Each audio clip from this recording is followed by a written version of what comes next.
A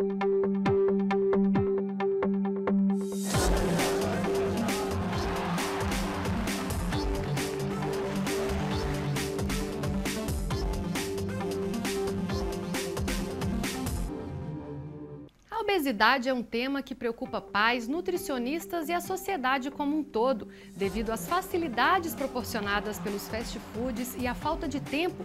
Muitas pessoas acabam comendo mal. Na maioria das vezes, o almoço é substituído por um lanche, mas o problema pode ficar mais sério. Para explicar melhor esse outro lado da obesidade, está aqui comigo a psicóloga Maria Gorete Machado. Tudo bem? Obrigada pela presença. Eu que agradeço imensamente. Maria Gorete, só para explicar para o nosso público, você veio aqui, inclusive, para falar da sua pesquisa. Você acaba de terminar o seu mestrado aqui pela PUC Minas e você teve algumas conclusões a respeito da obesidade, principalmente no que diz respeito a essa cirurgia de redução do estômago. Sim. A gente percebe que é um modismo, né? As pessoas cada vez mais estão sendo submetidas a ela e muitas vezes até pessoas que não precisam acabam fazendo a cirurgia naquela ideia de que eu preciso emagrecer, eu preciso dar um jeito. O que é que você foi percebendo durante a sua pesquisa? Sim. O que eu fui percebendo, assim, desde 2002. Vamos dizer que a pesquisa iniciou-se em 2002, né? Quando eu recebo no consultório uma paciente, uma jovem de 27 anos, que havia submetido à cirurgia de redução do estômago e passado um período de uns 2 anos, ela se encontrava muito deprimida, porque o peso havia retornado num tempo tão curto, né? E agravado uma série de sintomas, como depressão, compulsão, por compras. Então, assim, a partir daí, em 2002, né, que foi o início da ideia da pesquisa mesmo. E aí, ao longo desse período, recebendo pacientes, trabalhando com pacientes obesos mórbidos, né, eu fui observando que, independente da cirurgia de redução do estômago, a queixa continua basicamente a mesma. Se emagrece, né, e depois de um determinado tempo, alguns pacientes, não são todos, voltam a engordar novamente. Então, assim, o que eu concluo, né, que a gente foi observando no consultório e também com a pesquisa, é que independente da cirurgia, o problema da obesidade não está resolvido. Porque as pessoas não associam, né, muitas vezes a questão da cabeça com o corpo, porque o psicológico manda muito nesse momento. Sim, a obesidade é um problema muito antigo. Desde a antiguidade a gente já tem registro, né, de obesidade. Ela sempre faz questões para todos os pesquisadores, para os médicos, para os profissionais, mas com pouquíssimas respostas. E o modelo que a gente tem de tratamento, de leitura da obesidade, ela ainda está sempre dentro do modelo médico, né, que a gente não pode desconsiderar, que é de suma importância, mas apenas ligado à ingestão calórica maior do que o consumo. E os tratamentos vão por esse caminho. Uma dieta ou uma reeducação alimentar e atividade física. E o psíquico fica largado. Fica deixado para segundo plano, terceiro, né? Ele não é tratado, o sujeito não é tratado como um todo. É porque a própria questão da pessoa se sentir gorda, achar que precisa emagrecer, faz com que ela fique mais ansiosa, com a autoestima mais baixa. E isso acaba que ela, vamos dizer assim, desconta comendo mais doces, refrigerantes, hambúrguer, todo tipo de comida que não seria indicada aí para uma boa alimentação. Sim, para a gente pensar assim, dentro da psicanálise, que foi por onde a minha pesquisa buscou, né, um entendimento psíquico, emocional da obesidade, a gente vai tentar pensar a obesidade como um sintoma, como uma defesa, né, contra angústias impensáveis, contra desejos reprimidos, que começam lá atrás, nas primeiras relações. Isso você percebeu na sua pesquisa? Isso eu percebi na pesquisa. Começa lá atrás, na relação mãe e bebê, né? Então, assim, tem um autor italiano, Recalcati, que ele coloca que a obesidade é uma patologia eminentemente da infância, que o obeso ele não consegue se separar totalmente da mãe de uma forma satisfatória. Então, em momentos na vida de separações, em momentos que a pessoa precisa de uma determinada atitude, né, ela regride, emocionalmente. Não só na obesidade, tem outras patologias também que acontece isso. Ela regride. No caso da obesidade, a comida que funciona como um apaziguador, né? Então, assim, não é só porque está gordo, está obeso, que a ansiedade aumenta. Já existe uma ansiedade antes que leva à obesidade, tá? Mas existe uma dificuldade de pensar nessas questões psíquicas, né? Até pela história mesmo que a gente vem observando e com a pesquisa, o psíquico, o emocional, ele fica para depois. Não se pensa. A gente pode falar que... Isso é grave as pessoas pensarem assim, porque se de repente elas começarem pelo tratamento psíquico, acaba que ela vai ter mais resultado. Não só o obeso, mas as pessoas em geral que hoje em dia dieta, cada hora uma da moda, dieta da proteína, dieta da lua, dieta, N dietas, e a pessoa não pensa, né, que às vezes ela está precisando de uma terapia, de um acompanhamento psicológico, até mesmo com um psiquiatra. Na minha pesquisa, eu entrevistei pessoas que se submeteram à cirurgia de redução do estômago, né? Que emagreceram, mas que passado um determinado tempo, algumas 4 anos, 6 anos, né, nessa faixa 5 anos, voltaram a engordar novamente. Tá? E como que isso aconteceu? Porque fisicamente falando, a cirurgia, a gente imagina que o estômago é diminuído, vai caber menos alimento ali, automaticamente a pessoa vai ingerir menos alimento e vai emagrecer.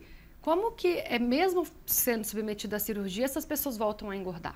Eu vou falar o que eles me responderam. Sim. Comendo. A gente aprende a comer de uma forma diferente, não a quantidade tão grande de uma vez, mas aos poucos, de 2 em 2 horas, de 3 em 3 horas, vai trocando alimentos. O tempo todo tá beliscando, né? Vai trocando alimentos sólidos mais por líquidos, por pastosos, mas o tipo de alimentação continua basicamente, em alguns casos, o mesmo. Não há uma reeducação no sentido uma reeducação. De alimentos com mais vitaminas, menos calorias, menos gordura. Continua com os alimentos mais calóricos, né, os carboidratos. Então, assim, isso é a fala dos próprios entrevistados, né, e de pacientes também. É comendo que acaba se engordando.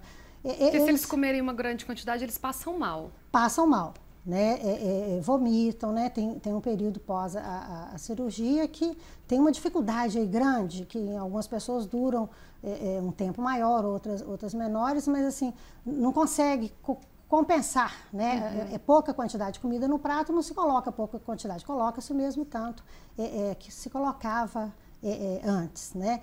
Então, se a pessoa continua comendo, porque a gente tem aí a presença de uma compulsão, né? Na obesidade, a gente tem a presença de uma compulsão, que é falado na medicina como uma hiperfagia, né? Uma compulsão alimentar periódica. Mas é uma compulsão que vai levando, que às vezes troca.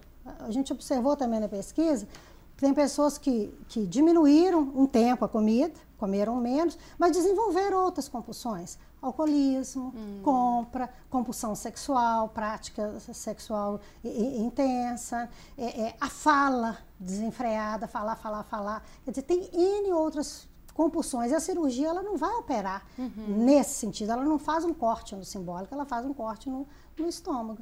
E aprende, como eles mesmos falam, a gente aprende a comer poucas quantidades, mas come se engorda novamente. E também você percebeu que há casos em que as pessoas elas acabam se submetendo a essa cirurgia sem uma real necessidade de saúde, muito mais por uma questão estética. Muitas até engordam para chegarem no peso ideal para poder fazer a cirurgia para depois emagrecer tudo de novo. Que é um grande perigo, porque isso pode trazer o que a gente observa, é um caos psíquico, um caos emocional mesmo. A pessoa faz a cirurgia num momento de desespero.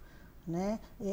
Na minha pesquisa... E é um procedimento cirúrgico, muito delicado. Muito delicado. Houve um dos entrevistados que ele fez a cirurgia muito mais atendendo o desejo da mãe, não era muito uma questão que ele queria fazer, e houveram uma série de complicações, inclusive até abandonar os tratamentos médicos que se fazem necessário e o acompanhamento nutricional, medicação, abandonou-se tudo após a cirurgia. Voltou-se novamente a engordar e veio uma depressão muito grande. E às vezes o problema volta pior até. Volta, porque o que nós observamos, o que a gente concluiu na pesquisa, é que a obesidade, ela pode passar todas as estruturas psíquicas, da neurose, da psicose, né, da histeria, ela pode percorrer toda. Ela pode ser um sintoma histérico, uma maneira da pessoa lidar com a sexualidade, se questionar o desejo do outro. É uma maneira, diante de uma dificuldade de lidar com o próprio desejo sexual,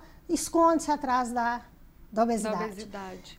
Pode ser uma maneira de esconder uma depressão, tendo em vista essa separação da mãe que não se foi totalmente efetiva. Então ela pode esconder uma depressão.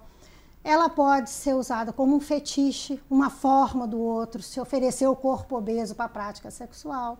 A obesidade pode ser isso. Ela pode proteger a pessoa de um surto psicótico, né?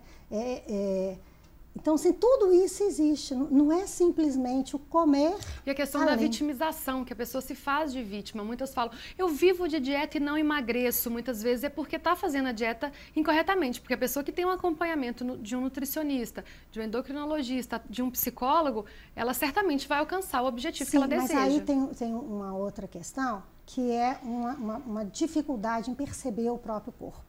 Os obesos, eles reclamam que às vezes dá um branco. E eles realmente não percebem a quantidade que comem. Não é mentira, não é enrolação, eles não percebem realmente. Percebe quando começa e só depois que já ingeriu uma quantidade muito grande, mesmo quem fez a cirurgia. E aí quem fez a cirurgia vai ter o vômito, na maioria das vezes, depois. Então, assim, tem uma perturbação dessa imagem corporal, de reconhecer o corpo como um corpo que tá obeso, que às vezes a pessoa não se reconhece como corpo obeso, e também de perceber a quantidade de alimento ingerido. Então, assim, é uma dificuldade psíquica mesmo. Se isso não é trabalhado, não tem uma solução satisfatória. E aí a cirurgia, que poderia vir a ser um bom recurso, em alguns casos de obesidade mórbida, né, ela acaba entrando como uma fantasia, como uma pseudo-solução. E aí ela entra como algo que vai fantasiosamente ajudar a pessoa. E aí não se resolve.